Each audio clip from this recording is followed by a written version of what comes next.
Everything you're about to hear is for education and entertainment purposes only. Whilst we are licensed, we're not aware of your personal financial circumstances. Any advice is general advice. Equity Mates operates under Australian Financial Services Licence 540697. Equity Mates! I will say this about investing. Everything you do learn is cumulative. What I learned at 20 is useful. Equity. Earnings season continues to surprise with some incredible growth numbers coming from some of the world's most well-known companies. Plus, an ex-Sydney University student turns down an eye-watering salary from Mark Zuckerberg. Pimp My Portfolio is back as a community member puts their portfolio under the microscope with none other than Luke Laretive here to provide some advice on how they can improve it. And we look at some of the biggest hedge funds around the world and the common stocks that they are buying and selling in Q2. Welcome to Equity Mates, a show where we explore what's possible in the world of investing. My name is Bryce, and as always, I'm joined by my equity buddy, Ren. How are you going? I'm very good, Bryce. Very excited for this episode after that long intro. We're trying something new here. We're trying to tease what's happening in the episode up top, but that tease was Well, everyone knows what's coming. It was more than a tease. It was a bloody novel. Yeah, that's good. But look, we've got other reasons to be excited as well, other than just today's episode. We are growing the team here at Equity Mates. We are. We have 2 job openings available. The first, Ren, is a research analyst.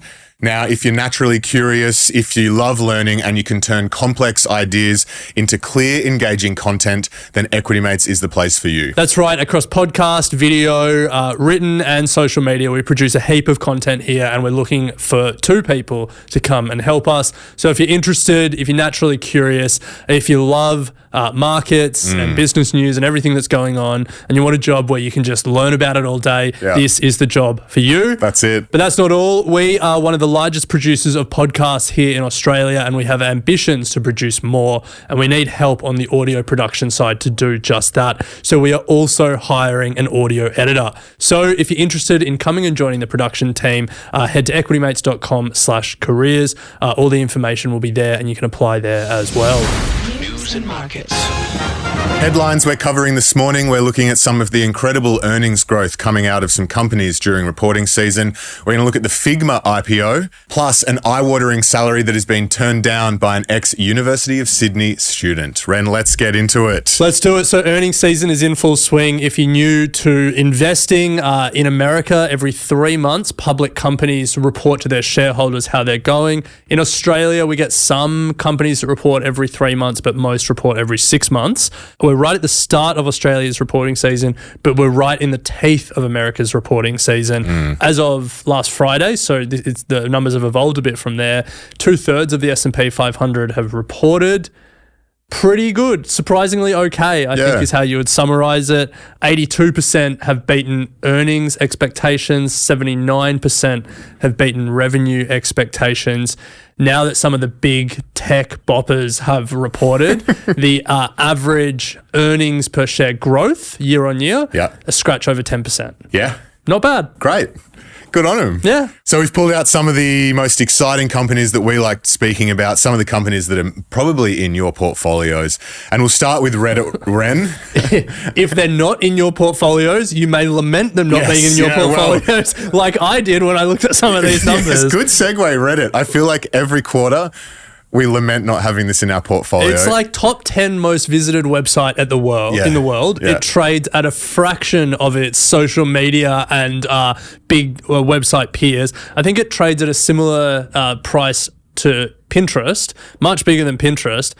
And it got a lot bigger over the past 12 months. It did get a lot bigger, yeah. So year-on-year revenue growth up 78%. Nuts. $500 million in revenue for the quarter, $89 million in net profit. Daily active users up 21%. As you said, Ren, one of the most visited websites in the world. And the share price reaction, an outstanding result, up 20% on the news. Add Reddit to the long list of companies that we're going to lament not buying as they went from unprofitable money losers to making consistent profits. Yeah. Spotify, Shopify, Uber, Reddit. Zip. It's just... it was staring us in the face. Luckily, I got on some of them. I think you got on some of them as well. but we could have stuffed our portfolios full of them. Yes, big time. It's not too late, but I mean, that strategy is definitely one to keep in mind. The next one, Apple, 10% year-on-year revenue growth. It hit a record $94 billion in revenue for the quarter and an all-time high earnings per share, noting what Ren said earlier around earnings per share growth of $1.57. Yeah, if you just told us that Apple hit records in profit and earnings per share, and then you looked at some of the commentary around Apple about, how it's best days behind it and all of that, the numbers kind of tell a different story. Obviously, it's probably at its peak. Yeah. It's plateauing. It's plateauing. The share price was down 5% as investors weren't stared into the plateau. Yes. We've spoken about Nintendo. Now, they released their Switch 2 gaming console during the quarter, and revenue was up 132% year on year. They sold 5.82 million units of Switch 2, $3.8 billion in revenue for the quarter. Share price is up 42% year to date. The share price reaction on the news actually was pretty muted. Yeah, a lot of it is known. It's built in. Yeah. So we knew 4 or 5 days in that the Switch 2 was doing well. For long-time Nintendo watchers, it's important. This has been massive because Nintendo can never go back to back. Yes. They did. They did the Nintendo 64, killer console. GameCube? Followed it up with GameCube. Yeah. They did the Nintendo Wii, killer console. Followed it up with the Wii U. Or whatever, I think. Something. Yeah. Nintendo's history is a really great console and then a dud. Yeah. And so the Switch, great console, sold well. And so everyone was like, can they finally buck the trend? It took ages to get the Switch 2 out, and it looks like they've done it. Yeah. I think it was their best-selling console in the first week or something. It's incredible. I think they reckon they're going to sell about 15 million units, so plenty more to come. Let's have a look at Amazon. 13% year-on-year revenue growth, $167 billion in revenue. Their cloud services, AWS, $30.9 billion. However, their profit guidance was weaker than Wall Street expected, and their cloud growth was underwhelming. So their stock actually fell 8% on the news. So one that I've actually got in my portfolio that had a muted report was Coinbase. Revenue was relatively flat, about $1.4 billion in revenue. It had gains in subscription revenue, but there was pretty weak trading volume. The market didn't like it, down 9%. A Mr. Beat Up special there. Pretty compelling when he came in. To be fair, it's had a very good run. It has. Yeah, absolutely. And then to close out, Roblox. So we spoke about this recently on the show. Revenue up 21% year on year. They had strong bookings, which is effectively their figure for in-game buying of their currency or their coin, up 51%, and their daily active users up 41%, as well as their hours engaged up 58%. That's what got the investors excited, with the stock up 17% during trading, closing up 7% for the day. Yeah. I mean, my takeaway from all of this is there's plenty of companies growing very quickly, and if you spend the time looking, you can find some winners. Absolutely. And I mean, look, they're all very well-known companies, let alone the long list of companies that don't have such name recognition as well. So there's a lot of interesting stuff happening in earnings season. One thing that I think is bubbling along the surface that I think is worth paying attention to, particularly in Australia, where we're obsessed with the inflation story and what that might mean for interest rates, and we're all banking on interest rates coming down. A number of companies are talking about tariff-related price increases. Yeah. And that is just consistent commentary we're hearing, and a lot of companies will raise prices without putting it in their commentary as well. So that's something to watch. It's emerging in America. Australian reporting season's about to start. I'm going to be watching that pretty closely, and I'm not banking some of these rate cuts that people seem to be if we start hearing about companies raising prices 3%, 5%, or all of a sudden there might just be some little inflationary pressure bubbling away there. Yeah.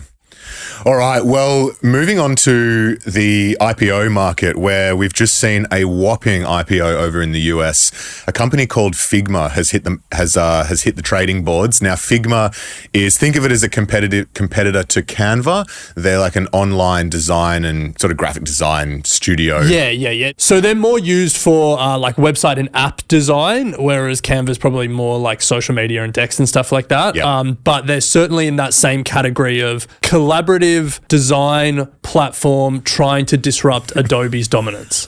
Is that fair to say? Yeah. And hence why Adobe tried to buy them. I think Adobe tried to buy them for what, about 20 bill. 20 bill? Yeah. That was blocked by antitrust regulators. Early Figma investors are probably pretty happy with that because of how this IPO went. So it was a massively oversubscribed IPO. Like, people were desperately trying to get their hands on it. I think it was like 40 times oversubscribed or something. Figma priced the raise at $33 a share. Sorry, and just to dig on that a bit for people who have just joined us, when we're saying oversubscribed, what we're saying is the company's gone out to raise some money. They said, we're going to list and in the process raise $1.2 billion. And so they go to investment banks, institutions and say, we're going to try and raise this money. And when you're saying oversubscribed, you're saying many more people came than what they were actually trying to raise. Exactly. Yeah. And so then they have to cull the list, or they decide to raise more. Then maybe there's a bunch of ways they manage it, but massively oversubscribed. The $33 a share put them at about $19 billion valuation. So basically what Adobe tried to buy them at. They opened at $85 a share, got as high as $125 a share. Now they're trading a scratch under $90 a share. So a few takeaways here. First of all, if you got your hands on those Figma IPO shares, you're pretty happy because you've almost tripled your money. Yeah. Figma investors and early employees that sold in the IPO, probably pretty unhappy that they sold at the $33 share price when they could have sold at $90 a couple of days later. Figma also probably could have raised the price of the round and put more money in their company's bank account. Yeah. But, they're probably not unhappy about how they've gone. But this has an Australian tilt to the story because for years people have been asking, when will Canva IPO? And this seems to have not just opened the door for Canva, it seems to have kicked the door down SWAT police raid style. That door is not getting repaired. It needs to be replaced because the door is so open for Canva now. To put some numbers to it, so Figma IPO'd at the $19 billion valuation. They're now above $50 billion valuation.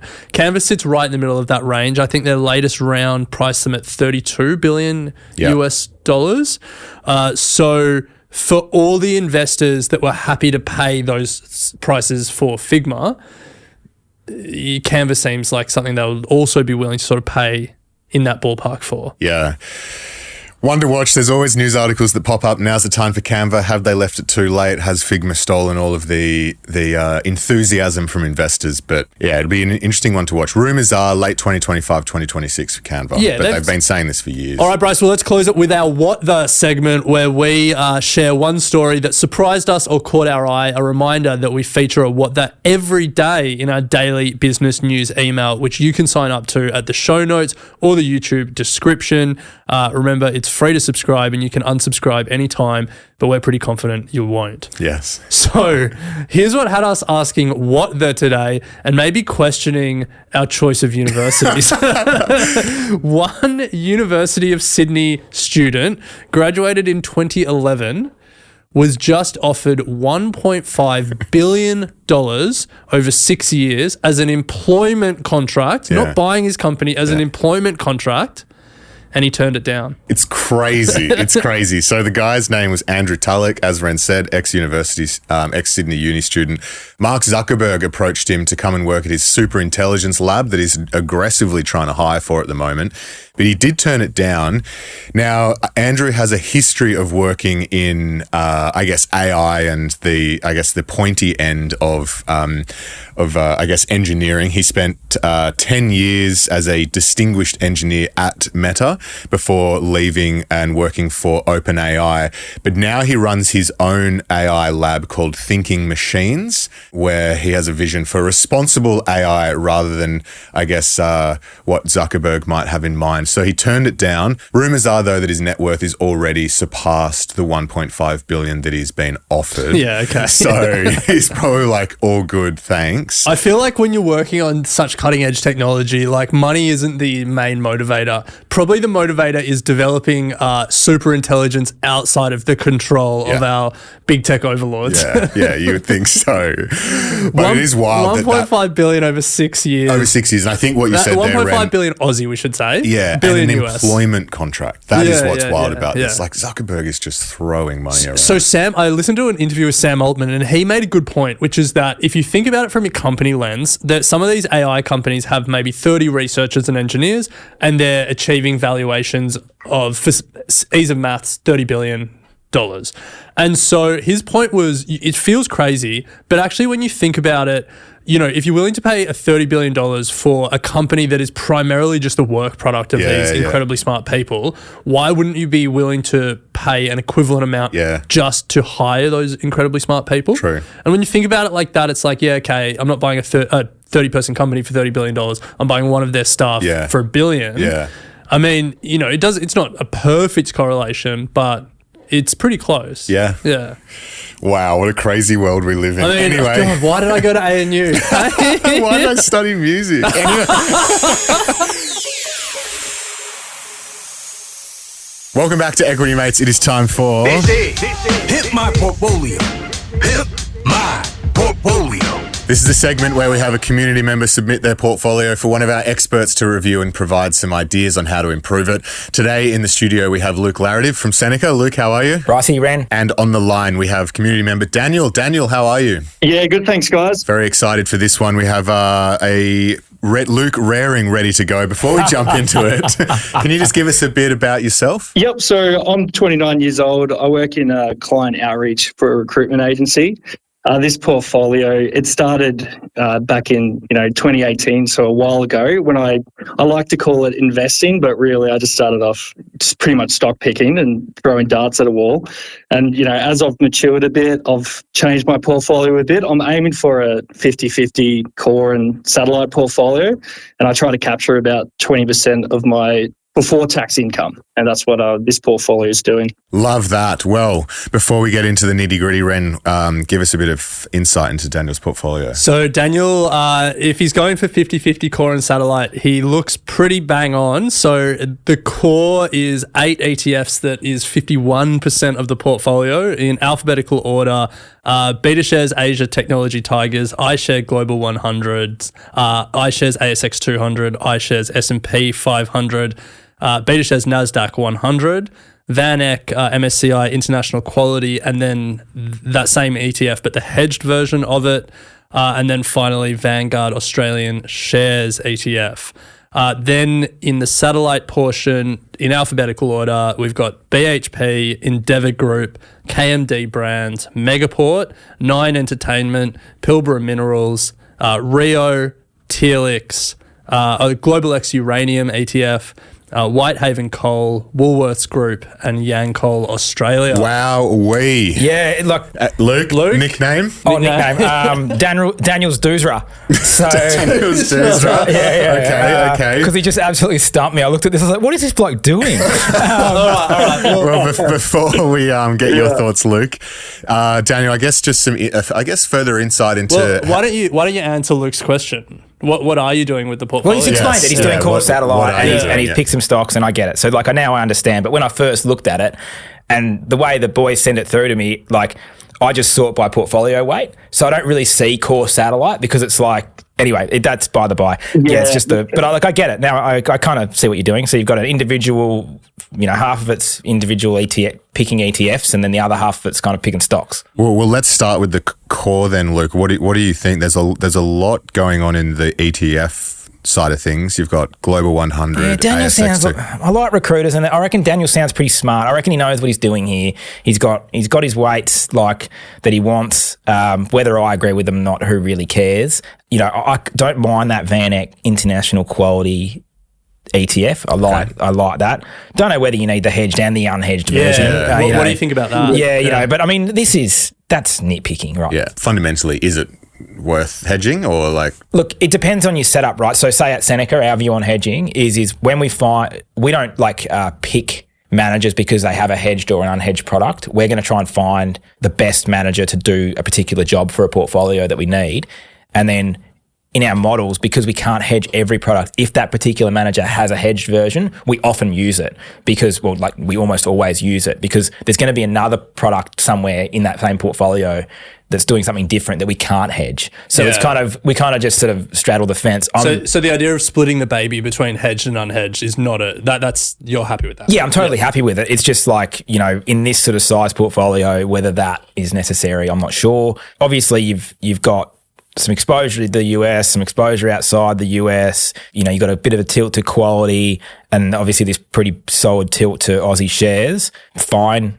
You like uranium, cool. Like, it's doing well at the moment. I'm not a big uranium guy, but if I was going to do it, probably just buy the physical. I think that URNM, is that the physical or is that stocks? No, it's a mixture of global diversified mining companies as well as some physical in there. Yeah, I mean, I've plugged it, I think, on here before, but the Sprott Trust you can buy in the US. I don't know whether you can buy it here, but I'm sure you can. These guys are just trying to pillage as much money out of people as possible. For uranium, you're saying buy the physical, but then for gold, you were saying sell the physical and buy the miners. Yeah, and that's for a reason, is because I think the companies in uranium, about 2 or 3 of them, the very kind of large ones that are established, are pretty expensive for what they are. If you forget about that they're mining uranium, just say like we're mining, we're digging up dirt, we're selling for a margin, we've got this CapEx budget to spend to be able to keep mining. They all kind of just look a bit shit to me. Right. So, and they're pretty big weights. These ETFs, these uranium ETFs, the way that market's segmented, you end up with quite a lot of stock. You end up with a lot of money invested in it. Well, so I'd rather, if your view is that the uranium market's fundamentally it's going to be growing and demand's changing and we're going to start using heaps of nuclear, well, the uranium price the incentive price to mine it needs to go higher. So, you can just own the physical or a leverage version of the physical. Whereas like in gold, say, for example, you've got high prices. Really, we're at the late cycle of a gold market. Like if you want to bring it back to this other combo, you really want to benefit from the cash flow. So it's you're at the early stages of a uranium cycle. You're at the late stages of a gold cycle. So it's different for two. Anyway, so that's kind of that. Do you want to talk stocks? Because it's kind of everything else is kind of boring for me. Well, I guess, Daniel, do you have any questions for Luke? I want to hear Luke's opinions on my 3 international holdings here, not to split hairs here, boys. I just want to make sure he knows that I've got those 3 holdings too. What are they? Match.com, CrowdStrike, and DRAG, which is the diversified Asian markets ETF with a large holding in BYD, Alibaba, like the American Asian. I'm going to throw my co-host Bryce under the bus here, who prepares these sheets. I think they fell off the sheet. Don't have them. Yeah, don't have them, Daniel. And to be fair, mate, like, could I give you an educated opinion about those things? Sure. Am I an expert? No. Yeah. I'm a big believer in that, like, not all opinions are equal and we shouldn't listen to them all. You can have one, but I don't have to care about it. And I don't think you should care about my opinion on BYD. I just don't think I'm the best person to speak to. Whereas, like, you can ask me your opinions on Megaport. Like, I know that well. Well, you do focus your research on Aussie stocks. Yeah. So why don't you give us your view on some of these Aussie names? Okay, so, like, BHP Rio, fine, I don't really understand why, if you're an individual investor and you've got 10 slots in your satellite portfolio or 15 slots in your satellite portfolio, you would own anything in the top 20. I really don't. I don't understand it. Yeah. Because the only reason I own BHP and Rio, realistically, or any of the big 4 banks, is because I've got to manage my benchmark.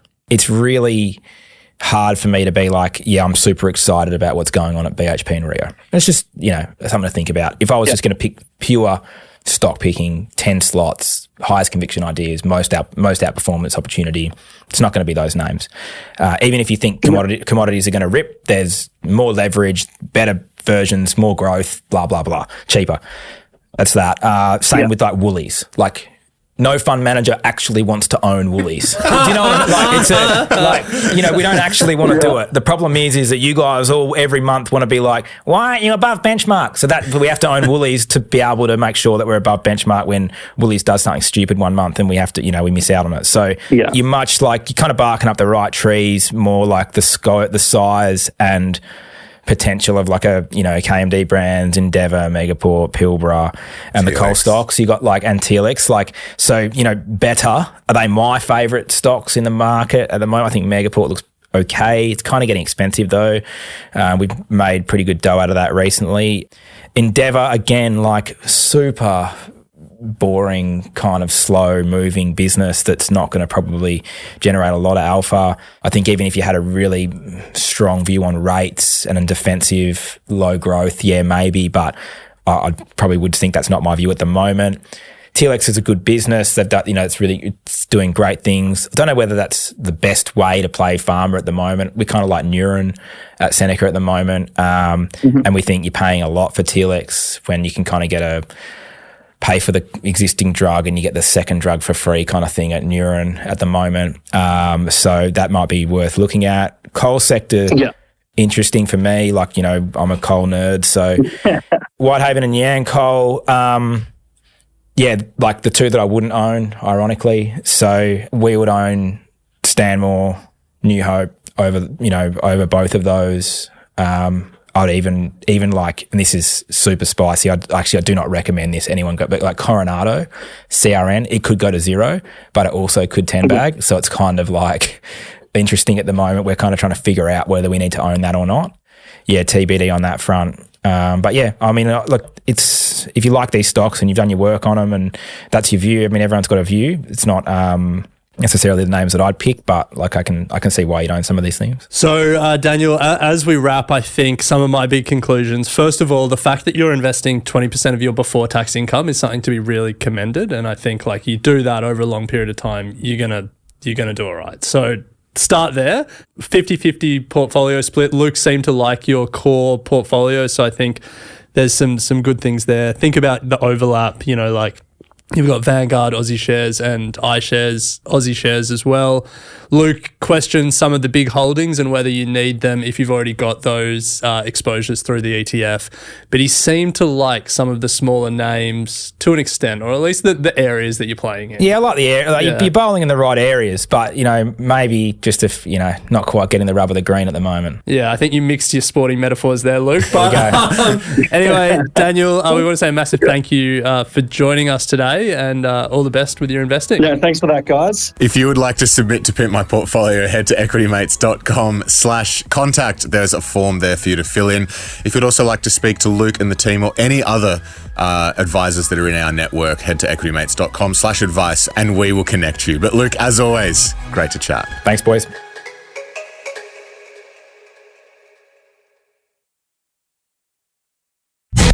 A cheat sheet is a quick reference guide or concise summary of important information.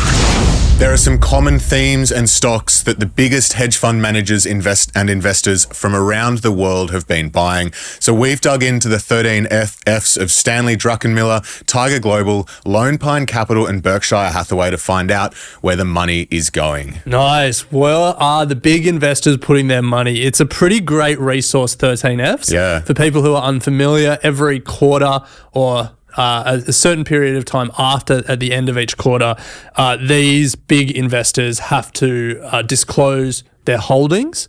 Now, there's a couple of caveats. One, there is a bit of a delay, so, we don't know when they're selling.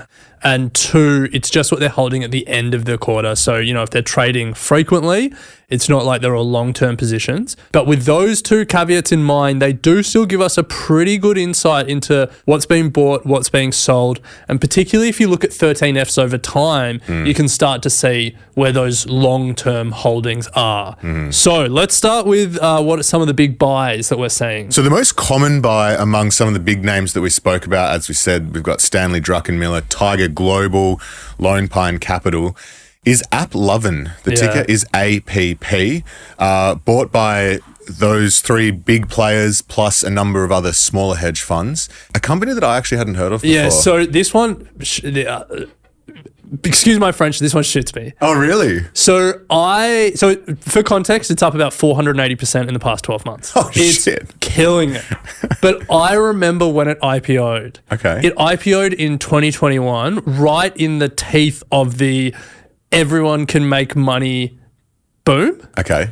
And I just looked at the name of it, AppLovin. Like, it's like McLovin from Superbad. Yeah. It's like it doesn't even have a G at the end. It's a Lovin. It's one word, AppLovin, Lovin. And I remember seeing it at the time and being like, God, anything can list these days. This was in the SPAC era, and it fell in 22, 23, and it came back. But look at its long-term chart. It's just nuts what has happened. Damn it. Well, I mean, we were going to talk about it afterwards, but we may as well now. If you haven't heard of it, like I hadn't, it's a leading mobile tech company that offers full stack platform for mobile app developers to market, monetize, analyze, and publish their apps. So an environment where you can take an app from go to woe. To put some numbers to it, they support 2 million apps around the world. And they provide advertising opportunities. I reckon the best way to think about it is, do you have a small app on your phone? Like for me, I have this backgammon app, the game backgammon. Yeah. I always see you play it on the plane. Yeah, it's good because you don't need to be connected to the internet. Yeah. When I am connected to the internet though, get pumped with ads. Okay, nice. They're probably serving the ads there. Yes, they would be. Yeah. So $1.5 billion in revenue in Q1, 40% growth year on year. Expanding pretty quickly. Yeah. App loving. It's not about the name, Ren. Can't judge a book by its cover. You just got to remind yourself that there are always more opportunities in investing. One day, App Lovin's going to walk past you, and you should at least do some courtesy DD on it. Yes. All right, some other names. DocuSign seems to be back in favor. Another one of the 2020-2021 area, but that was for a different reason because of COVID. Ticker DOCU. I'm sure plenty of people are familiar with it. It's the online platform where you can digitally sign documents. So that's been picked up by a few of the big hedge funds. Taiwan Semiconductor, TSM, also picked up. That's obviously the semiconductor play for a lot of them, getting exposure to the semiconductor industry. Tapestry was added. Luxury brands. Luxury, yeah. So consumer, which is interesting given the timing that we're in, tariffs, the people thinking that economies are slowing down. I mean, it's up 200% in the past 12 months. Investing's easy. Investing's easy. So for people unfamiliar with Tapestry, it's kind of like America's response to LVMH. Yeah. A muted response, shall we say. It was made as a merger between a number of brands, but it includes Coach, Kate Spade, Stuart Weitzman, and it's obviously done well. Luxury, wow. I don't understand. I don't understand luxury. We'll never get there, Ren. It's all right. And then the final one is Intuit. So it's like a financial services provider. Not financial services, but like a... No, it's like a Xero. Yeah, like accounting platforms. Yeah. QuickBooks is their main product. Yeah. Intuit QuickBooks, yeah. So again, picked up by some of the big names in Q1. So those are the common buys. Now for some of the common sells. So the big one is Spotify. Ticker SPOT. No surprises here, I don't think, because of the run that Spotify's been on. Yes. Pretty impressive growth. Yeah. So I would say that these large companies, they're cutting back on exposure, not selling completely, which is a common theme. Palantir was reduced by Stanley Druckenmiller particularly. It's had a pretty heavy run. New Holdings was reduced by Berkshire and Stanley Druckenmiller. And then 3M, which we spoke about last time we did a cheat sheet, has been reduced by Markle, which is the smaller baby Berkshire Hathaway. And then to close it out, Meta was trimmed by a number of them as well, given the growth it's been seeing. I mean, you can put a number of those together. Spotify, Palantir, New Holdings, and Meta have all had incredible runs over the past few years. So unsurprising that people are taking money off the table. Also, some would argue, particularly for Palantir, the valuation is incredibly stretched. Yeah. 600 and something price to earnings ratio. The market average is 20. Wow. Anyway, I think the takeaway here is the 13F is the resource that you can find all of this information. No. Wrong takeaway. Okay, what's the takeaway? The takeaway is Equity Mates Investing is the resource where we will distill all those forms into bite-sized digestible content for you to take away and do your own research on. And if you want to stay abreast of it all, subscribe wherever you're watching or you're listening.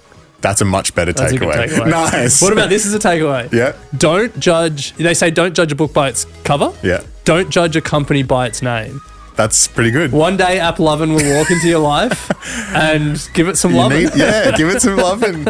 Anyway, we've covered plenty today. A reminder, if you want to come and work for us here at Equity Mates, there are roles now available. Head to equitymates.com/careers to find out more information, and you can start applying from today. We would love to hear from you. But Ren, that brings us to the end of today's episode. We'll chat next week. Sounds good.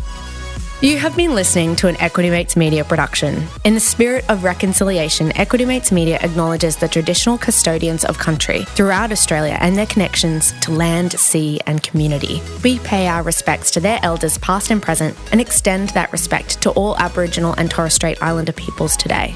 This podcast is intended for education and entertainment purposes. Any advice is general advice only and has not taken into account your personal financial circumstances, needs, or objectives. Before acting on general advice, you should consider if it is relevant to your needs and read the relevant product disclosure statement. And if you're unsure, please speak to a financial professional. The hosts of this podcast and their guests may have positions in the companies mentioned. Equity Mates Media operates under an Australian Financial Services Licence 540697.